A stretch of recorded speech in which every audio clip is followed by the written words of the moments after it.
The bodies of 4 U.S. service members killed in the Middle East in the last week are now back on U.S. soil. Christian Cordero has the latest on the dignified transfer of troops and the threats of the conflict expanding. Today, the Pentagon shared the identities of all 4 U.S. service members killed in the Middle East in recent days. 28-year-old Sergeant Angel Rampersad of New York was at a U.S. base in Jordan when it was hit by Iranian airstrikes. She was killed there, along with First Lieutenant Tyler James Feehan of Hawaii and Private Isabella Gonzalez of Texas.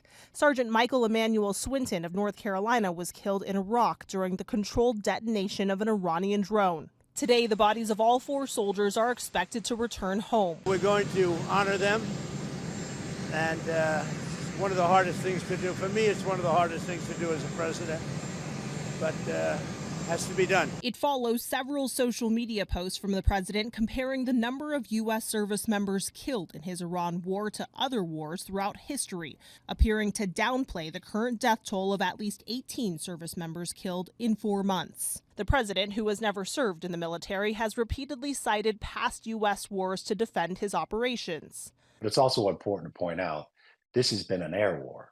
So this is unlike Afghanistan and Iraq, where we had tens of thousands and sometimes hundreds of thousands of troops on the ground.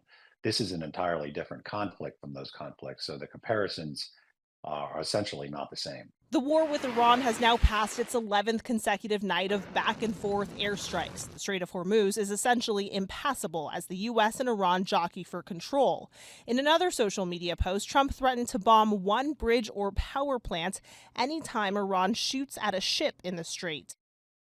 And U.S. officials tell ABC News the State Department is ramping up security measures across the Middle East as it braces for potential blowback from Iran should the military strikes expand. Iran is also threatening to expand the war if there are attacks on nuclear sites. Christian Cordero, ABC News, Washington.